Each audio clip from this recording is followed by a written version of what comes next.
Olá, bom dia. Seja bem-vindo, seja bem-vinda. Este é o Band News Entrevista. Eu sou Carolina Rosa e neste sábado nós estamos juntos mais uma vez aqui nesse programa que sempre traz para você assuntos importantes para o seu dia a dia, pautas sempre inteligentes, interessantes, que sempre vai te informar com certeza. E hoje, nossa primeira pauta, a gente vai falar sobre saúde, obesidade, emagrecimento, assuntos que interessam a todo mundo, né? Estou recebendo aqui Daniel Machado, nutricionista da Clínica Santari. Bom dia, Daniel. Bom dia, tudo bom? Tudo já, é um prazer ter você aqui, Eu que viu? agradeço pela oportunidade. Daniel, um assunto que interessa a todo mundo, né? Todo mundo quer saber sobre emagrecimento. Estando acima do peso ou não estando com a saúde ok ou não estando, todo mundo se interessa por esse tema. Hoje em dia se fala muito sobre métodos de emagrecimento, além das dietas, existem fórmulas, remédios, mas o mais importante é a gente seguir o caminho do emagrecimento saudável. E o que seria, de fato, um emagrecimento saudável? Muito bom, ótima pergunta. O emagrecimento saudável, além de fazer com que o paciente ele emagreça, ele perca gordura e não somente diminua o peso na balança, ele tem uma melhora da qualidade de vida, né?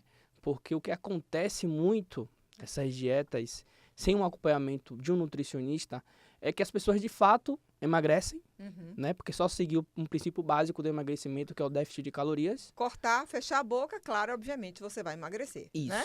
E aí, mas acaba comprometendo a saúde, né? Acaba desenvolvendo uma possível deficiência de micronutrientes importantes para o bom funcionamento da célula do nosso organismo. Acabam perdendo também massa muscular de forma significativa, né? E acaba comprometendo também a disposição durante o dia. E a gente sabe que isso pode causar, inclusive, consequências mais graves lá na frente, né? Essas fórmulas milagrosas de emagrecimento, essas dietas milagrosas, não tenha dúvida que alguma consequência vai causar lá na frente, né? Então, quando a gente fala em emagrecimento saudável, você falou e trouxe muito bem o que isso significa, mas é importante um tratamento individual. Cada pessoa é uma pessoa, né? Não dá para você pegar uma dieta padrão que você viu ali na internet e seguir. Exatamente, porque eu sempre falo para os meus pacientes lá na Clínica Santari, que é o plano alimentar que precisa se adaptar à rotina, às escolhas, às preferências alimentares do paciente e à condição metabólica.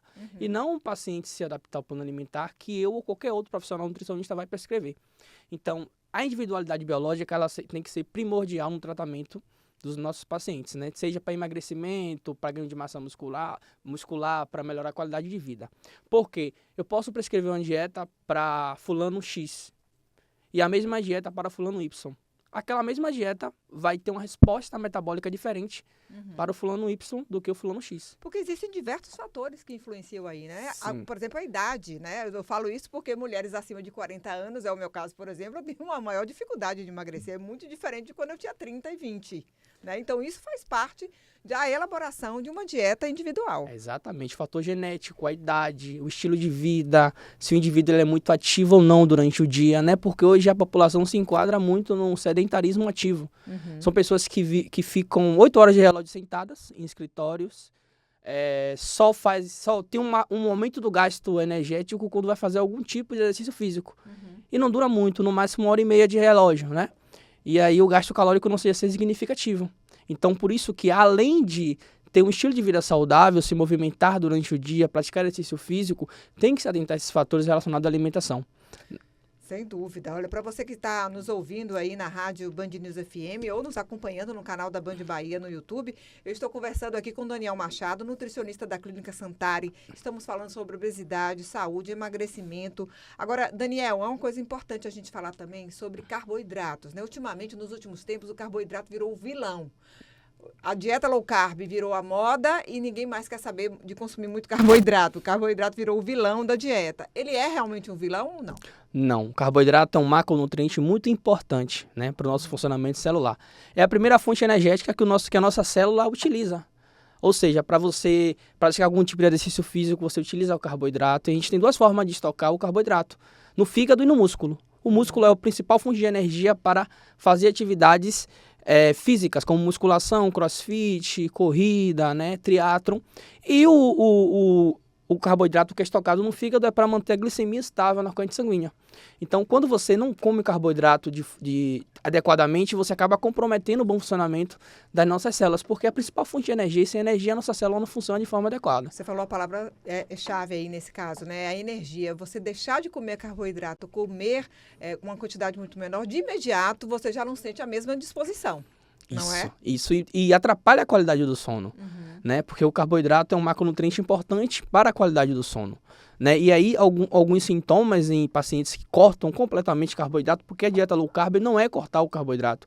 Só que as pessoas acabam fazendo isso de forma errada. Exato, tem muita informação errada aí. Low carb é diferente de cortar, de zerar o carboidrato, exatamente. Né? E aí acaba comprometendo, tendo irritabilidade, indisposição, queda na imunidade, porque o carboidrato, ele é a principal fonte de energia para a célula imune funcionar de forma adequada. Então, tem um comprometimento na imunidade, diminuição da qualidade do sono. O sono, que é importantíssimo, né, Daniel? Que impacta na imunidade, que impacta nas escolhas alimentares, né? Então, quando a gente não dorme bem, o nosso humor muda logo. E o humor, ele impacta nas escolhas alimentares. Um pouco mais ansioso, um pouco mais reativo. Você acaba buscando alimentos que te geram a sensação de prazer imediato. Aquela sensação de prazer imediato, né? Para poder amenizar aquele sintoma negativo da ansiedade, da indisposição. E aí você busca aqueles alimentos hiperpalatáveis e hipercalóricos. Você falou de escolhas, né? Esse é um ponto importante, um ponto-chave também de uma dieta, né? Saber fazer escolhas, saber escolher o carboidrato correto. Se a gente for fazer aqui, dar um exemplo, o que seriam os carboidratos interessantes de se escolher? Os carboidratos integrais, né? Frutas, verduras e vegetais, né? São os carboidratos que, além de ter carboidrato, têm nutrientes importantes. Exemplos vegetais. São alimentos que a gente considera como alimentos que têm uma densidade nutricional alta e uma densidade calórica baixa. Ou seja, em um grande volume de vegetais, você vai consumir muitos nutrientes, mas poucas calorias. Diferente de um fast food, onde você vai comer muitas calorias e poucos nutrientes. Então, em uma pequena porção de um fast food, você come entre... Um hambúrguer, por exemplo, você come entre 600 e 700 quilocalorias e você não tem saciedade, porque não tem nutrientes. Já os vegetais, você come uma grande porção, tem nutrientes e tem poucas calorias e você tem a sensação de saciedade de imediato, né? Então, essas são as escolhas inteligentes, a gente pode dizer assim, né? E é aquilo que você falou, também é importante você conseguir adaptar a dieta com a rotina do paciente. Não adianta você querer fazer uma dieta muito bonitinha, muito certinha, mas aquilo no dia a dia não funciona. Perfeito. Dentro da rotina de cada um. Tem que adaptar, porque quanto maior a adesão o paciente tiver ao plano alimentar, melhores serão os seus resultados e mais eficientes serão os seus resultados. Porque uma dieta que não condiz com o estilo de vida do paciente, com a rotina do paciente, ele não vai conseguir seguir aquela dieta a longo prazo. Nas primeiras semanas ele vai conseguir, né? Porque o seu nível de motivação vai estar alto, mas depois vai aparecer dificuldades, porque o plano alimentar não está adaptado à sua rotina. E todo mundo tem uma mudança de rotina, tem uma dificuldade em um determinado momento, não tem como, né, administrar tanta coisa. Senão a dieta passa a ser mais uma coisa a ser administrada e passa a ser um problema. E a primeira coisa que a pessoa vou largar isso aqui porque não tenho condições de administrar tantas coisas, né? Bom, você que está nos acompanhando, mais uma vez, não esqueça, esse é o Band News Entrevista, eu sou Carolina Rosa. Nós estamos falando aqui sobre obesidade, emagrecimento saudável, saúde. Eu estou conversando com o Daniel Machado, que é nutricionista da Clínica Santari. Daniel, a gente não pode deixar de falar das canetinhas, né? A gente está vendo aí como se tornou muito popular, todo mundo conhece, já ouviu falar sobre os medicamentos injetáveis para emagrecimento, que a princípio eram medicamentos indicados para o tratamento da diabetes, mas também já liberado aí para tratamento da obesidade. A gente pode considerar que é uma evolução no tratamento da obesidade, esses medicamentos. Sem sombra de dúvidas. O grande problema é as pessoas que não têm a recomendação para utilizar, estão utilizando. É a forma indiscriminada, né? Exatamente. Muitos profissionais acabam prescrevendo também de forma errônea. Exato, porque às vezes você vê ali pessoas que querem perder 3, 4, 5 quilos e recorrem para esses medicamentos. Eu fico me perguntando, e muitas vezes indicado por um médico, por um especialista, eu fico me perguntando, mas será? Porque uma coisa é quem precisa perder 20, 30 quilos, sem dúvida. Quem está com sobrepeso nesse nível precisa de uma ajuda diferente que não só uma dieta vai resolver, não só uma atividade física vai resolver. resolver, até porque tem outras coisas urgentes ali acontecendo, né? Quem está com sobrepeso muito grande tem problemas outros, de hipertensão, enfim, diabetes e muitas outras coisas. Mas quem precisa perder 3, 4, 5 quilos, será que é realmente recomendável? Em que situação, para quem precisa perder poucos quilos, pouco peso, esses medicamentos podem ser indicados ou não há indicação nesse caso? Não há indicação. Existe uma indicação muito acirrada em relação à prescrição dessas canetinhas, né? São indivíduos que têm obesidade ou que estão em sobrepeso com alguma comorbidade, ou seja, diabetes, hipertensão, né? Tanto que acabou de sair um noticiário que agora, para prescrição, o médico ele precisa ter o receituário, ou seja, o paciente só vai conseguir comprar na farmácia com o receituário do médico, porque quando não tinha essa fiscalização, acabavam tendo uma venda indiscriminada. Então, pessoas que não têm a necessidade real de utilizar estavam comprando, e os prejuízos, né, tem os efeitos colaterais do uso do medicamento. É importante que eu te diga isso aqui, né? Os efeitos colaterais, porque se vende uma imagem de que é tudo muito fácil, emagrece muito rápido, enfim, os resultados são muito bons, mas existe outro lado. Sim. Os efeitos colaterais é enjoo, indisposição, porque você vai consumir menos do que você estava consumindo anteriormente, né? Se a pessoa não praticar exercício físico, principalmente exercícios de força, musculação com carga, exercícios com carga, pode acabar perdendo massa muscular, né? E acabar comprometendo toda a saúde cardiometabólica, metabólica também. Enjoo, tem indivíduos que também sentem ânsia de vômito com tratamento, né? Então, são colaterais que é comum, é uma resposta fisiológica comum do uso desses medicamentos, né? Mas em pacientes que estão realmente dentro da recomendação, os benefícios acabam se sobrepondo aos efeitos colaterais. Agora, indivíduos que não têm a necessidade de utilizar vão sim acabar tendo uma resposta adversa ao uso desses medicamentos. Sem dúvida, precisa ter uma consciência, né, um cuidado muito grande em relação a isso. Agora, um outro ponto também bastante polêmico, Daniel, a gente não pode deixar de falar sobre a questão dos suplementos, né? Assim como esses medicamentos para emagrecimento, os suplementos também se tornaram meio que uma moda ultimamente, né? É difícil você não sair aí com uma recomendação de um consultório, muitas vezes, de diversos tipos de suplementos, seja o ômega 3, seja a coenzima Q10, a creatina. Então, assim, de que forma isso realmente deve ser? A pessoa precisa realmente desse suplemento? É necessário fazer exames antes? Ou todo mundo precisa usar, de repente, o ômega 3 como se recomenda ou como se fala? Ou a própria creatina? Existem recomendações, né, do uso dos suplementos, e nós temos poucos suplementos com uma evidência científica robusta. Né? A creatina, o whey, a betalanina, a cafeína, né, são suplementos que têm um poder em relação às evidência científica maior. O ômega 3 acaba também tendo um aumento do uso e prescrição indiscriminada, porque o ômega 3 é recomendado para indivíduos que têm hipertrigliceridemia. E aí as pessoas acabam utilizando porque muitos profissionais acabam pegando efeitos mecanicistas e acaba trazendo para o estado do paciente, né? Sendo que aquele ômega 3 não traz benefícios, né? Então, a recomendação para o uso do ômega 3 é para pacientes que têm triglicérides alto.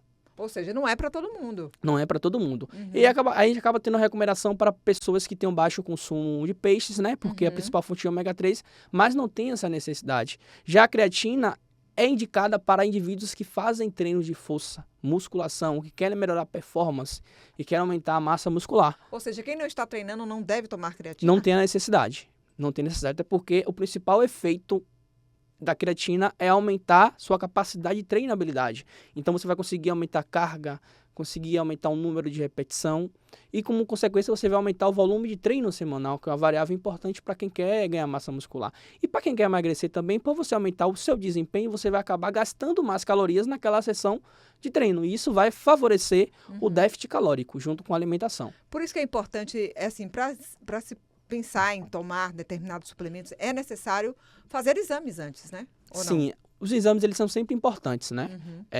Mas esses suplementos, indivíduos saudáveis, é tranquilo. Creatina, a gente sempre... indivíduos que têm problemas renais, a gente sempre evita prescrever, né? O whey protein, por ser uma fonte de proteína, como qualquer outra fonte de proteína animal, é um suplemento que ele acaba sendo muito prescrito por conta da praticidade. Isso ajuda muito no dia a dia de pessoas que têm um dia muito corrido, que não consegue parar para fazer uma refeição ali mais sólida, né? Então, o whey acaba sendo uma excelente opção por praticidade. Lá na Clínica Santari, vocês têm um programa de emagrecimento, né, saudável, Transforme Mais. Conta mais pra gente um pouquinho sobre esse programa. É um programa muito, muito bacana, onde toda a equipe médica da Santari está ali para ajudar o paciente a buscar a sua melhor versão, a emagrecer e a melhorar a qualidade de vida. Isso é importante, né? Você ter ali uma clínica, um tratamento multidisciplinar, é assim que a gente chama, né? Não é só o nutricionista que vai acompanhar, precisa fazer um acompanhamento completo. Isso, a gente tem um médico endócrino, um cardiologista, né?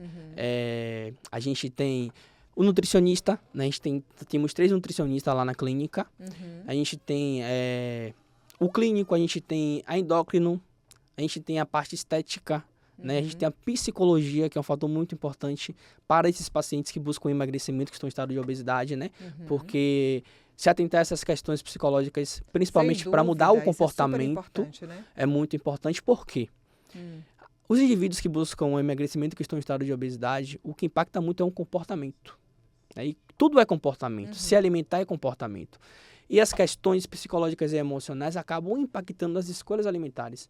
Então, o acompanhamento psicológico ele é muito importante para ajudar o paciente a saber fazer escolhas alimentares saudáveis, junto com o acompanhamento do nutricionista. Então, o Transforme Mais, ele é focado, além do emagrecimento, melhorar a qualidade de vida dos nossos pacientes. Por exemplo, quem chega lá hoje na Clínica Santari, se interessa aqui, está nos ouvindo aqui no Band News Entrevista, acompanhando aqui nosso bate-papo com o Daniel Machado, que é nutricionista da Clínica Santari. Quem chega lá hoje e, olha, eu quero ouvir, me interesso, por onde é que eu começo? Por onde é que você começa a atender esse paciente? A gente começa a gente tem uma reunião com a equipe, né? Onde é discutido cada caso de paciente. E ele vai passar primeiramente pela recepção, né? A recepção vai ver se realmente ele se enquadra para aquele aspecto do Transforme Mais, né? Porque o Transforme Mais é para um perfil específico de paciente? Isso, para pacientes que querem emagrecimento, tanto que é um programa voltado a emagrecimento. Mas é para pacientes que estão com obesidade, acima, sobrepeso que é melhor... ou para as pessoas que querem apenas também um condicionamento ou perder poucos quilos, sim, também seria. A gente tem esse trabalho voltado para esse público também. E ele vai passar pelo médico, pelo nutricionista, pelo psicólogo, pelo personal trainer, que a gente tem um personal trainer que vai fazer um treino individualizado para o objetivo daquele paciente. Tem a psicologia, né? Tem um cardiologista onde vai fazer um mapeamento cardiometabólico, fazer solicitação de exames caso haja necessidade para saber como é que está a saúde cardiometabólica daquele paciente. E a gente tem reuniões semanais e discussões de cada caso. Então, toda conduta para cada paciente é discutida entre a nossa equipe, né? E aí, com cada visão do profissional, a gente busca o melhor tratamento individualizado para aquele paciente. Então, a gente já tem alguns pacientes que já estão fazendo tratamento, pacientes que estão bastante motivados, né? Porque o trabalho realmente é diferenciado. Quando a gente tem um trabalho com a equipe interdisciplinar, a gente consegue fazer um trabalho mais eficiente para melhorar a qualidade de vida daquele paciente. E isso é interessante porque muitas vezes as pessoas chegam e querem assim, mas eu vou estar emagrecendo em quanto tempo? Quantos quilos em quantas semanas? Não é bem assim, né? Não. Primeiro, a gente sempre coloca metas realistas para aquele paciente. Por quê? Aquele paciente ele pode perder peso, muito peso em poucos dias, mas não pode ser que seja só peso, não seja de fato gordura. Porque quando a gente fala de emagrecimento, nas primeiras semanas, quando a gente monta um protocolo de emagrecimento para o paciente, ele perde peso rápido, mas aquele peso não é somente gordura. É retenção, é glicogênio muscular, que retém água, né? Então, aí perde gordura, mas não é de forma significativa. Então, a perda de gordura, ela vem com o tempo. Ela não acontece de forma imediata. Então é impossível chegar para o paciente e falar você vai perder tantos pesos em tantos dias, porque é muito individual. Por isso que o acompanhamento psicológico é importante, né? Até para poder controlar essa ansiedade aí pela perda do peso, né? É exatamente, trabalhar a questão psicológica do paciente, porque a ansiedade ela ajuda, mas também ela pode em alguns momentos atrapalhar. Sem dúvida, sem dúvida. Daniel, então quem se interessar, nos ouviu aqui, ouviu a nossa conversa aqui, um bate-papo muito inteligente, interessante. Quem se interessar por o tratamento o programa Transforme Mais na Clínica Santari, ou talvez não fazer esse tratamento, mas buscar outros atendimentos lá na clínica, como é que faz? A gente tem o nosso Instagram, @Santari, Clínica Santari. Lá tem todas as informações, né? tem um link diretamente. Onde fica a Clínica Santari aqui em Salvador? Fica no Itaigaré Memorial 2, no 7º andar. Né? A estrutura muito, muito bacana, diferenciada, né? Que o tratamento começa desde o primeiro contato, né? Desde a recepção até... para criar confiança, né? Tudo isso é muito importante dentro de um tratamento completo. Daniel, quero te agradecer, viu? Obrigada aqui pela sua participação, por esse bate-papo aqui no Band News Entrevista. Eu que agradeço pela oportunidade de poder levar a nutrição, o poder da nutrição, para mudar a vida das pessoas. É isso aí. E para você que nos ouve, o Band News Entrevista vai para um rápido intervalo. Daqui a pouquinho a gente está de volta. Não saia daí que eu te espero. Beleza? Daniel, obrigada. Eu viu? que agradeço. Band News Entrevista de volta. Eu sou Carolina Rosa. Para você que está nos ouvindo, seja bem-vindo, seja bem-vinda mais uma vez ao Band News Entrevistas. Temos sempre aqui assuntos interessantes para você ficar sempre bem informado. E agora a gente continua falando sobre saúde, mas vamos falar sobre a saúde da mulher. São tantos assuntos dentro deste assunto e a gente está aqui com um especialista, Dr. Fabrício Mascarenhas, cirurgião vascular e endovascular, presidente da Sociedade Brasileira de Angiologia e Cirurgia Vascular Regional Bahia, diretor da Sociedade Brasileira de Radiologia Intervencionista e cirurgião endovascular. Bom dia, doutor Fabrício. Bom dia, Carolina. Muito obrigado pelo convite. É um prazer estar aqui com vocês. Prazer nosso. Doutor Fabrício, claro, tem muitos assuntos para a gente falar quando se fala em saúde da mulher, mas um ponto, acho que é interessante a gente começar por ele, que é a preservação do útero, né? A gente se ouve muito falar sobre isso, mas a partir de que momento a mulher tem que ter essa preocupação? Essa é uma questão muito interessante, visto que uma série de patologias podem levar à necessidade da retirada do útero. O útero tem uma relação com a mulher associada à feminilidade habitualmente, inclusive com a história toda existe essa relação do útero com o ser feminino. E em situações onde há necessidade de tirar o útero, fazer a esterectomia, muitas vezes é possível evitá-las para as doenças benignas. Então, pacientes que têm miomas, por exemplo, muitas, é muito comum também, né? É a doença mais comum dentre as patologias do útero. Elas podem preservar o seu útero, melhorando os sintomas, sem necessidade de intervenções maiores, por um pequeno furo na virilha ou na região do punho, e sem a necessidade de retirar esse órgão. Então a mulher permanece com o seu órgão, mesmo que ela não queira gestar, mesmo que ela não queira ter outras questões relacionadas a isso, mas ela pode preservar esse útero, e isso com uma qualidade de vida muito superior do que a sua retirada. É importante a gente falar isso porque preservar o útero não significa só preservar para a mulher que quer engravidar. Preservar porque o útero é um órgão e precisa ser preservado porque pode desenvolver doenças, né, doutor Fabrício? Não, na verdade o raciocínio é um pouquinho diferente. Assim, são pacientes habitualmente com que têm leumiomas, são os tumores benignos mais frequentes que existem e que atingem uma população de mulheres em fase reprodutiva.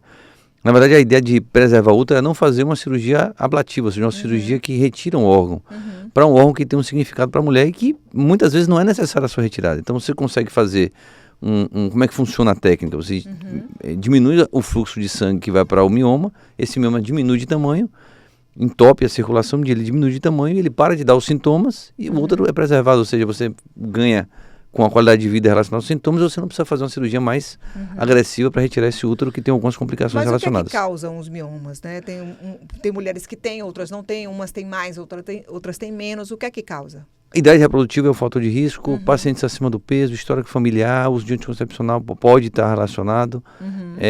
São os principais fatores de risco para o desenvolvimento dos miomas. Boa parte desses miomas eles são assintomáticos, ou seja, não causa nenhum problema para a mulher. E nesse sentido não precisa fazer nenhum tipo de intervenção. Mas nas pacientes que têm sintoma, especialmente relacionados a sangramento, dor pélvica, às vezes tem urgência para fazer urinar, às vezes tem dificuldade para evacuar, essas pacientes elas são candidatas a um tipo de intervenção. E algumas delas pode se beneficiar pelo tratamento minimamente invasivo, que é a embolização. Eu ia lhe perguntar sobre isso. O que é que seria exatamente esse tratamento embolização de miomas? A embolização é um termo que significa entupir um vaso. Então, qualquer tecido necessita de oxigênio, e o oxigênio vem através da artéria. Então, se a gente entope o vaso que está indo para o mioma, esse mioma vai murchar. como ele murcha, ele diminui o seu tamanho e ele não vai ter as alterações hormonais relacionadas ao ciclo menstrual. E com isso, os sintomas melhoram. Mas não é indicado para todas as mulheres ou é De indicado? forma alguma. Tem que passar uma avaliação com um especialista, tem que ter um ginecologista que acompanha essa paciente também, não só o médico intervencionista, o cirurgião vascular. E tem que se fazer um controle pós para saber qual o grau de resposta, como é que está essa paciente, se ela melhorou dos sintomas de fato, se ela está tendo algum tipo de escape, e tem uma avaliação toda clínica que tem que ser feita. Mas é um tratamento, como o senhor falou, menos invasivo, não é isso? Então, traz uma melhor qualidade para a mulher. Sem dúvida, você preserva o útero, o tempo de internação é menor, a recuperação é mais rápida, volta logo às atividades. Você melhora os sintomas em 85% dos casos e você não precisa fazer uma cirurgia ablativa de retirada do útero. Para você que nos acompanha, esse é o Band News Entrevista, quem está aqui ouvindo a rádio Band News FM, mas também quem está acompanhando a gente pelo canal da Band Bahia no YouTube. Eu estou conversando aqui com o Dr. Fabrício Mascarenhas, cirurgião vascular e endovascular. Dr. Fabrício, uma outra doença relacionada à saúde da mulher, que é importante a gente falar aqui também, é sobre as varizes pélvicas. Eu queria que o senhor explicasse um pouquinho para a gente o que significa isso. As varizes pélvicas são... a doença venosa ela pode evoluir com um grau de varizes, são veias anômalas que acabam diminuindo, reduzindo a saída de sangue da região pélvica de uma maneira muito simples, superficial. Né? Dizendo, claro, é importante que acontece, quem está nos ouvindo precisa entender de uma forma... Por algumas situações compressivas ou por defeitos de válvula, essas veias começam a dificultar a drenagem da região pélvica. E com isso existe um acúmulo de veias na região da pelve, do útero, eventualmente da vulva, e pode progredir inclusive para as doenças de varizes das pernas. Então nessas situações tem que se entender o que está acontecendo, qual é o motivo dessas varizes estarem aparecerem, corrigindo, e fazer o tratamento adequado. Esse tratamento também é minimamente invasivo, pode ser com a colocação de algumas micromolas para diminuir o fluxo dessa veia, pode ser a colocação apenas de um stent para diminuir uma compressão venosa, então tem que se fazer uma avaliação de perto.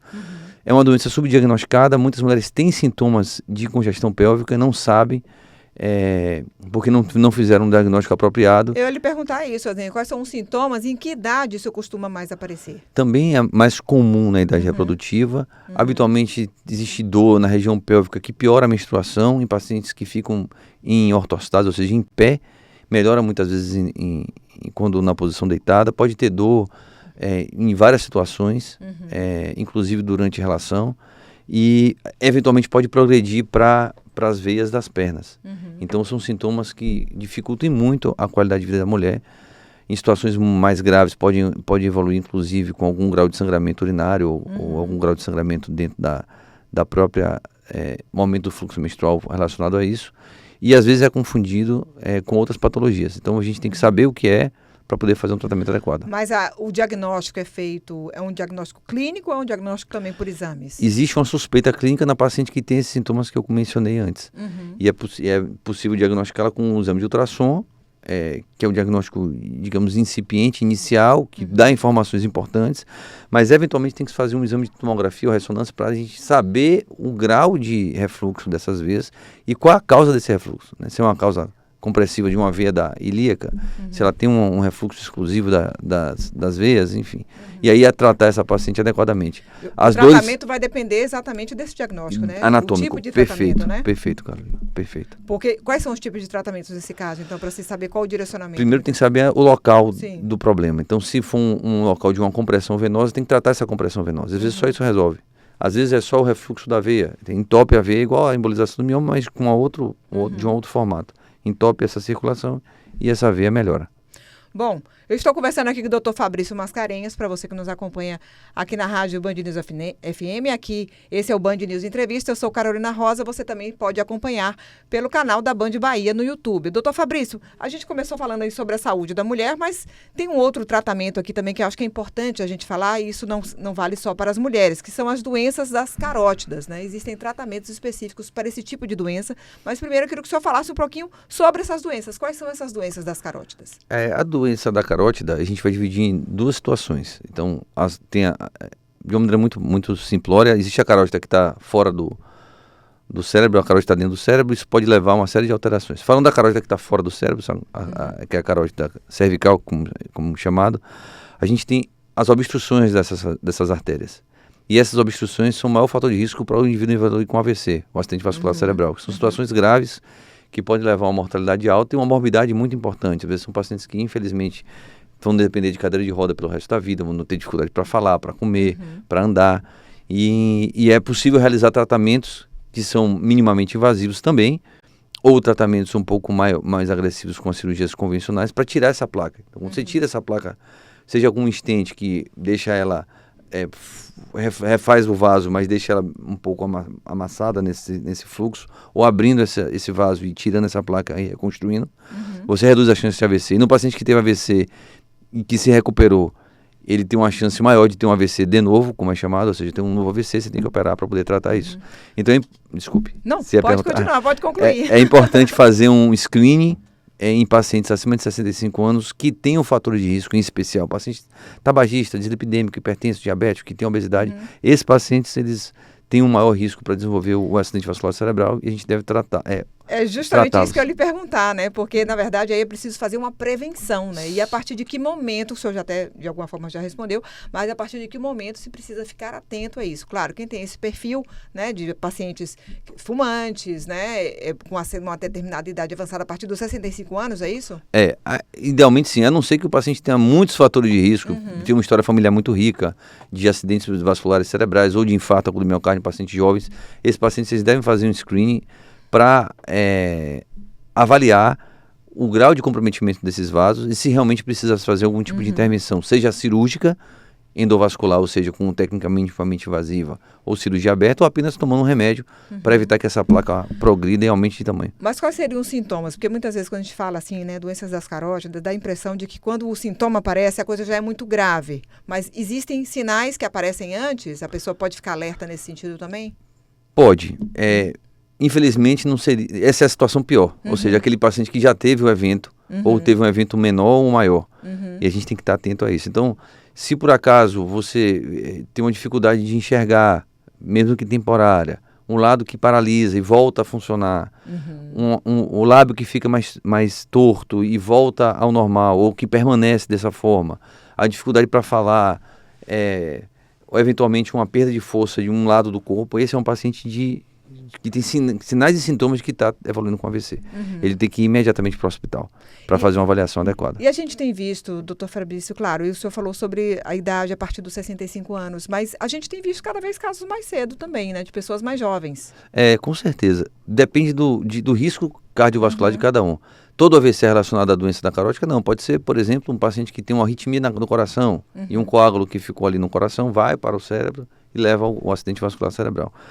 Mas a doença carótida é um fator de risco importante e muitas vezes desconhecida. Às vezes as pessoas não sabem nem que existe essa patologia e que essa patologia pode levar a um desfecho desfavorável que seria o acidente vascular cerebral. Tem alguma ligação com fatores genéticos ou não? Tem, mas se sabe que existem essas relações e muitas vezes são pacientes que não têm tantos fatores de risco e evoluem com um grau de cianose da carótida que precisam fazer algum tipo de intervenção. Mas certamente tabagismo, hipertensão, diabetes, obesidade são fatores de risco que predispõem à formação de placa. Quando a gente pensa em placa, a doença aterosclerótica, que é essa doença da formação de gordura dentro dos vasos, ela é a mesma, seja na carótida, seja no coração, na coronária, que dá um infarto, seja na perna, que dá problemas às vezes de dificuldade de cicatrização ferida, e amputações, etc. Seja no rim, enfim. É uma doença sistêmica, então a gente tem que tratar a parte sistêmica. A gente tem que cuidar dessa placa, tem que cuidar da pressão, tem que cuidar do açúcar, tem que perder peso, tem que fazer exercício para evitar que isso aconteça. Ou seja, a qualidade de vida interfere totalmente, né, doutor Fabrício? Sem dúvida. Porque hoje em dia a gente está falando aqui de pessoas mais jovens, que a gente cada vez mais vê casos em pessoas mais jovens, e isso tem muito a ver também com o estilo de vida de cada um, né? Influencia, sem dúvida. Existe o fator genético, e o genético, eu gosto de falar para meus pacientes que a parte genética você não tem como descobrir. Exatamente. Você não tem como saber. Você só descobre na hora do pior. Você pode ter uma genética excelente e estar acima do peso, fumar, etc., e ter uma longa vida. Mas a possibilidade é pequena. Ou seja, se você não faz isso e tem uma genética boa, pode ser que você vá longe. E o contrário também é verdade. Então, tem que se cuidar. É o que você pode fazer. Porque não dá para adivinhar se você tem uma genética ruim ou uma genética adequada. É isso aí, tem que se cuidar. Doutor Fabrício, eu quero agradecer aqui pela participação, por essa conversa. Quem tiver interesse, quiser se consultar com o senhor? Como é que faz? Onde é que o senhor atende aqui em Salvador? Eu atendo em algumas clínicas, eu atendo no Aliança, no Cardiopulmonar, no São Rafael, na minha clínica privada, então na internet também, acho que consegue me encontrar. No Instagram consegue encontrar também o Dr. Fabrício Mascarenhas, tá assim? É Fabrício Mascarenhas, eu acho. Pronto. Doutor Fabrício, obrigada aqui por esse bate-papo, por esse conhecimento foi um prazer, aqui. Prazer foi meu. E para você que nos acompanha, para você, muito obrigada pela companhia, por mais um dia aqui de Band Entrevista. Um bom dia para você e uma ótima semana. Beleza. Impressionante. Deu tudo certo, né?